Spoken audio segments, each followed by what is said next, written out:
مفسدات نماز یعنی نماز کو توڑ دینے والی چیزوں کا بیان، جن چیزوں سے نماز ٹوٹ جاتی ہے۔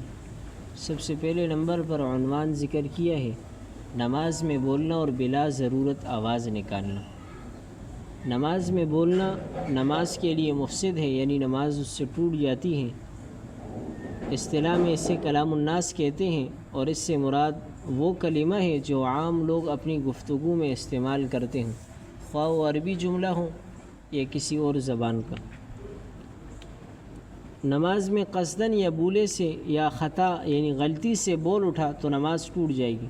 بولنے سے مراد یہ کہ کہا ہوا لفظ کم از کم 2 حرفوں پر مشتمل ہو، کہ جو آپ نے جو کچھ نماز میں بولا ہے، چاہے وہ آپ نے غلطی سے بولا ہو یا جان بوجھ کر بولا ہو، اگر وہ حرف وہ جو لفظ جملہ آپ نے کہا ہے اگر 2 حرفوں کے برابر ہے تو اس سے آپ کی نماز ٹوٹ جائے گی۔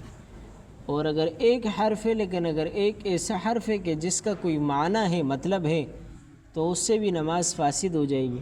جیسے عربی زبان کے اندر ایک حرف کے لیے عی کا لفظ آتا ہے، عین زیر عی، تو عربی زبان کے اندر اس کا معنی ہے کہ تو حفاظت کر۔ اب یہ ایک حرف ہے لیکن اس سے پورا مطلب سمجھ میں آ رہا ہے، تو اس سے نماز ٹوٹ جاتی ہے۔ اسی طرح قی لفظ عربی کے اندر قاف زیر قی، اس کا مطلب ہے کہ تو بچ، یعنی بچ کسی کو منع کرتے وقت یہ استعمال کیا جاتا ہے۔ تو اگر 2 حرف آپ نے کہے تو نماز کے اندر بولیں تو اس سے تو نماز ٹوٹ جاتی ہے، اور اگر ایک حرف ایسا بولا ہے کہ جس کا کوئی معنی اور مطلب ہے تو اس سے بھی نماز ٹوٹ جاتی ہے۔ کسی شخص کو سلام کرنے کے قصد سے سلام یا تسلیم یا السلام علیکم یا اس جیسا کوئی لفظ کہنا، اسی طرح کسی کے سلام کے جواب میں وعلیکم السلام کہنا، اس سے بھی نماز ٹوٹ جاتی ہے۔ اگر درد یا مصیبت سے نماز میں آہ یا اف یا ہائے کہیں یا زور سے روئے تو نماز جاتی رہی۔ مصیبت، کوئی درد اور تکلیف کی وجہ سے نماز کے اندر آپ آواز ایسی آپ کے رونے سے ایسی آوازیں پیدا نہ ہوں کہ جس کے حروف بنتے ہوں، تو اس سے آپ کی نماز ٹوٹ جائے گی۔ البتہ مریض مرض سے بے قابو ہو جائے اور اس سے بے اختیار آہ یا ہائے نکل جائے تو نماز نہیں ٹوٹتی۔ کہ کوئی بیمار ہے، تکلیف میں اور نماز پڑھ رہے تو تکلیف کی شدت کی وجہ سے اس سے آہ نکل گئی تو اس سے تو خیر نماز نہیں ٹوٹتی، لیکن اگر نماز میں رویا بھی جائے کسی درد یا مصیبت، دنیاوی مصیبت اور درد کی وجہ سے، تو بغیر آواز یعنی ایسی آواز کے کہ جس میں حروف بنتے ہوں تو نماز ٹوٹ جاتی ہے، جیسے آہ اور ہائے یہ الفاظ ہیں۔ اسی طرح اگر جنت یا دوزخ کو یاد کرنے سے دل بھر آیا اور زور سے آواز یا آہ یا اف وغیرہ نکل جائے تو نماز نہیں ٹوٹتی۔ جنت کا تذکرہ کرتے وقت آپ کے منہ سے کوئی آواز نکلی یا جہنم کا تذکرہ کرتے وقت آپ کے منہ سے کوئی آواز نکلی نماز کے اندر تو اس سے نماز نہیں ٹوٹتی۔ یعنی اگر جہنم کا تذکرہ کرتے ہوئے نماز کے اندر اگر کوئی رو رہا ہے اور اس سے کوئی آواز پیدا ہو رہی ہے تو اس سے نماز نہیں ٹوٹتی۔ البتہ کوئی دنیاوی مصیبت کی وجہ سے رو رہا ہوں اور اس سے آواز پیدا ہو جائے تو اس سے وہ حروف پیدا ہو جائے تو اس سے نماز ٹوٹ جاتی ہے۔ بے ضرورت کنکارنے اور گلا صاف کرنے سے جس سے 2 حرف بھی پیدا ہو جائے نماز ٹوٹ جاتی ہے۔ البتہ عذر اور مجبوری کے وقت کنکارنا درست ہے اور نماز نہیں ٹوٹتی۔ دیکھیں یہ گلا صاف کرنا، بالکل آپ پیچھے امام کے پیچھے کھڑے ہیں یا ویسے نماز پڑھ رہے ہیں، خواہ مخواہ جو ہے نا گلا صاف کرتے ہیں، یہ اکثر لوگوں کی عادت ہوتی ہے۔ تو اگر بلا ضرورت گلا صاف کرتا ہے، کنکارتا ہے اور اس سے حروف پیدا ہوتے ہیں تو اس سے نماز ٹوٹ جاتی ہے۔ کہا کہ بے ضرورت کنکارنے اور گلا صاف کرنے سے جس سے 2 حرف بھی پیدا ہو جائے نماز ٹوٹ جاتی ہے۔ البتہ عذر یا مجبوری ہو، قرات آپ نہ کر سکتے ہو، آپ کو کانسی آ رہی ہے، تو اس وقت ضرورت کے وقت جتنی ضرورت ہے اتنا ہی آپ گلا صاف کر سکتے ہیں۔ نماز میں چھینک آئے تو اس پر الحمدللہ کہا تو اس سے نماز نہیں ٹوٹتی، البتہ کہنا نہیں چاہیے۔ اور اگر کسی اور کو چھینک آئے اور اس نے جواب میں یرحمک اللہ کہہ دیا تو نماز ٹوٹ جائے گی۔ چھینک آنے کے وقت الحمدللہ کہا جاتا ہے اور جواب کے اندر یرحمک اللہ کہا جاتا ہے۔ نماز کے اندر آپ کو چھینک آئے تو آپ الحمدللہ نہ کہیں، اور اگر کسی اور کو چھینک آئے تو آپ نماز کے اندر یرحمک اللہ بھی نہ کہے۔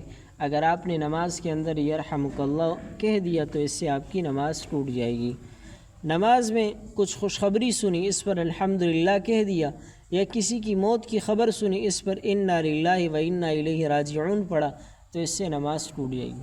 کسی نے آپ کے کان کے اندر کوئی خوشخبری سنا دی، نماز آپ پڑھ رہے تھے کہ بھئی فلاں خوشخبری، کوئی خوشی کی خبر آپ کو سنا دی، آپ نے نماز میں الحمدللہ پڑھ دی تو اس سے آپ کی نماز ٹوٹ جائے گی۔ یا کسی نے کسی کی موت کی خبر سنائی، آپ نے نماز میں انا للہ و انا الیہ راجعون پڑھ لیا تو اس سے بھی آپ کی نماز ٹوٹ جائے گی۔ کوئی لڑکا وغیرہ گر پڑا اور اس کے گرتے وقت بسم اللہ کہہ دیا تو نماز جاتی رہے گی، نماز ٹوٹ جائے گی۔ اکثر لوگوں کی عادت ہوتی ہے، اور یہ اچھی عادت بھی ہے، کہ کوئی گرتا ہے یا کوئی نقصان ہوتے تو لوگ بسم اللہ کہتے ہیں، ٹوکر لگتی ہے بسم اللہ کہتے ہیں۔ تو کوئی بچہ گرتے وقت آپ نے دیکھا کہ کوئی بچہ گر رہے اور آپ نماز پڑھ رہے اور آپ نے بسم اللہ کہہ دیا تو اس سے آپ کی نماز ٹوٹ جائے گی۔ اگر نمازی نے وسوسہ کو دور کرنے کے لیے لا حول ولا قوت الا باللہ العلی العظیم پڑھا تو اگر وہ وسوسہ دنیاوی امور سے متعلق ہو تو نماز فاسد ہو جائے گی، اور اگر امور آخرت سے متعلق ہو تو نماز فاسد نہیں ہوگی۔ دیکھیں وسوسے کے بارے میں مغرب کو بھی ایک ساتھی سوال کر رہے تھے۔ دیکھیں وسوسہ، نماز کے اندر وسوسوں کا آنا یہ برا نہیں ہے، نماز کے اندر وسوسوں کا لانا برا ہے۔ فرق ایک ہے کہ وسوسے خود آ جائے، یہ برا نہیں ہے، وسوسے لانا برا ہے۔ ہم نماز کے اندر وسوسے پیدا کرتے ہیں، نماز کے اندر ہم خود سوچنے لگ جاتے ہیں، ہمیں کوئی خیال آ جاتے ہیں تو ہم اس میں پڑ جاتے ہیں، یہ برا ہے۔ نماز کے اندر خیالات آتے رہتے ہیں، کیونکہ عبادت کے اندر جب انسان مشغول ہو تو اسے شیطانی خیالات آتے، تو آنا یہ برا نہیں ہے۔ جب آئے تو آپ فوراً نماز کی طرف متوجہ اور اسے دور کرے، اس کے اندر جائے نہیں، اس میں سوچے نہیں آپ۔ اور خود لانا، ہم تو خود لاتے ہیں کہ چلو نماز پڑھ رہے ہیں، حساب و کتاب کر رہے ہیں، اور یہ خود لانا ہے، یہ وسوسے ہیں، یہ منع ہے۔ تو نماز کے اندر اگر وسوسہ پیدا ہو تو کہا کہ دنیاوی امور کے متعلق ہو تو پھر تو کچھ نہ کہے۔ اگر وسوسہ دور کرنے کے لیے لا حول ولا قوت الا باللہ العظیم پڑھا تو اگر وہ وسوسہ دنیاوی امور کے متعلق ہے تو نماز فاسد ہو جائے گی۔ البتہ اگر آخرت کے معاملے میں بس اوقات کچھ ایسے سوالات ذہن میں آتے، اللہ کی ذات کے بارے میں کوئی سوال آ رہا ہے، کوئی اور ایسا غلط سوال ذہن کے اندر تو سب کچھ آ سکتا ہے، کچھ بھی آ سکتا ہے، تو آخرت کے متعلق اور اگر کوئی ایسا غلط وسوسہ آ رہا ہے، پھر آپ نے لا حول ولا قوت الا باللہ العظیم پڑھا تو اس سے تو نماز نہیں ٹوٹے گی۔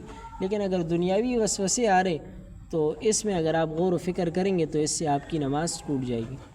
اللہ رب العزت سے دعا ہے کہ ہمیں دین کی سمجھ عطا فرمائے۔ الحمدللہ رب العالمین۔